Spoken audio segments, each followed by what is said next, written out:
took them from a $700,000 company to like a $25 million company because I was so powerfully enthusiastic about giving people green juice powder when before they had to grow wheatgrass and get a grinder and make it fresh and people wouldn't do it. And Dr. Hagiwara from Japan told me he had created a pharmaceutical method of converting green juice to powder, and it was pure, and it was organic, and it was raw, and I was all in. And then I was requesting information. Could you please give me studies? And they kept sending me studies on fresh barley grass juice and not the dry one. And I said, no, I need the studies on the dry one. And they said, well, the dry one's just like the fresh one. And so what they didn't know is I had already made my money in life. I was working for them because I wanted to find my home, okay? And so I sent the product out to various labs. I spent like $5,000 of my own money testing the product in the company I worked for because I had lost trust in them. And there was a good reason I had lost trust. It turned out that Dr. Hagiwara and his Japan Pharmaceutical Development Corporation, selling green magma and barley grain, was putting 40% maltodextrin in the product and not telling anybody, and maltodextrin is practically sugar. Okay, 40%. Imagine if you discovered that your power shake was 40% sugar and I never told you. That's not right. And I was angry, but not as angry as when I found out it had pesticide residues when he said it was organic. And then I found out there was not one trace of a living enzyme when he said it was wrong. And I quit. And they said, please don't quit. They flew me to Hawaii where I met him. He came in from Japan. It's about halfway. And he said, David, you don't understand. Maltodextrin is my trade secret. The only way to try green juice into a powder to make it convenient for people and to heal people is to have this stabilizer in it. And I said, oh. So then I'm at the Anaheim trade show. Anaheim, we do these health food trade shows, Boston and then LA. So I'm here in Anaheim, right in the street over there, and I'm talking to Charlie Fox, and Charlie Fox, the guy who brought odorless Kylic garlic to America from Japan. He's an awesome dude. Remember Charlie Fox? Amazing guy. Gypsy Boots was famous in Southern California. If you knew Gypsy Boots, my man.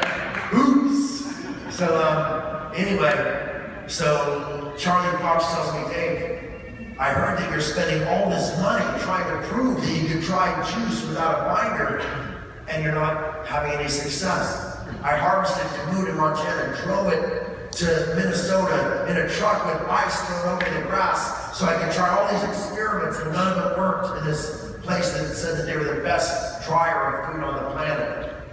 And he says, you know, I know this guy living up in the mountains in Utah. He went to them trying to prove that he had the best way to dry food, that if they wanted to dry food and store it for 2 years, that he found a way to dehydrate food without using any heat and without using any binders. And I said, it's not possible. I've been working for a year and a half to do this with the greatest technologists on the planet. It's not possible. The best I've been able to do is get it down to a 15% carrier instead of 40%, like the Japan Pharmaceutical Company was doing. He says, I swear to you, it's pure. I said, get him on the phone. I get this guy on the phone and he talks like Elmer Fudd. So, you know, and he knows nothing about science.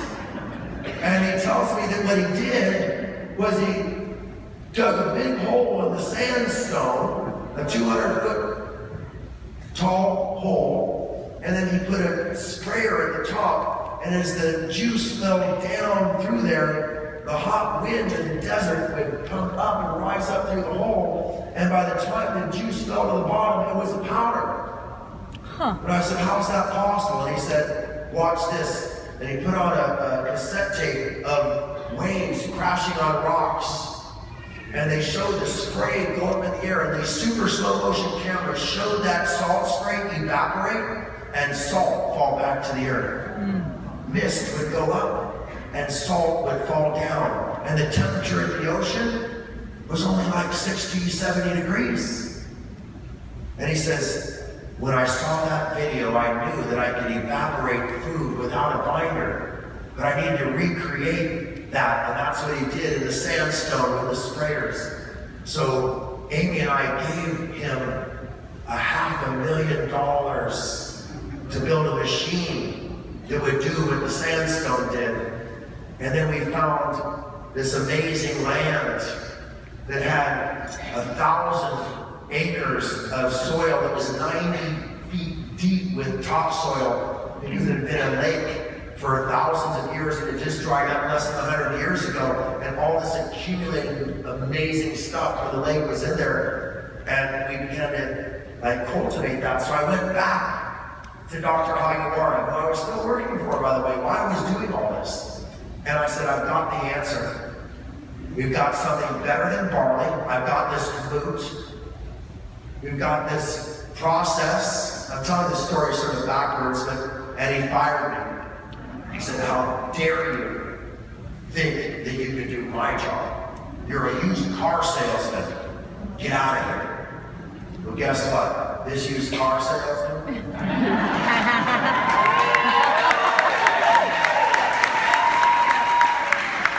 This used car salesman had a little bit of bank. And me and Amy invested in that land. We invested in that technology. We brought the world's first 100% pure, certified organic, without any binder, filler, or excipient, low temperature dehydrated food for the very first time into this world. Woo!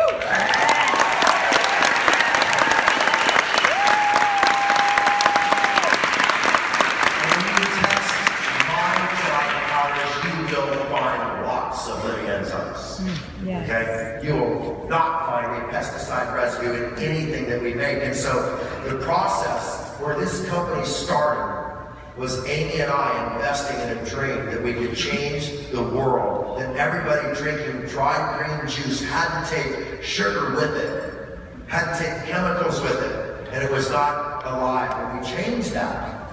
And we built this company on that single promise that we would not adulterate your food, and we would deliver you the purest food, that we would reach back into cultures, into ancient history, and we bring forward the knowledge that had been lost. And Kamut is a beautiful example of that. Okay?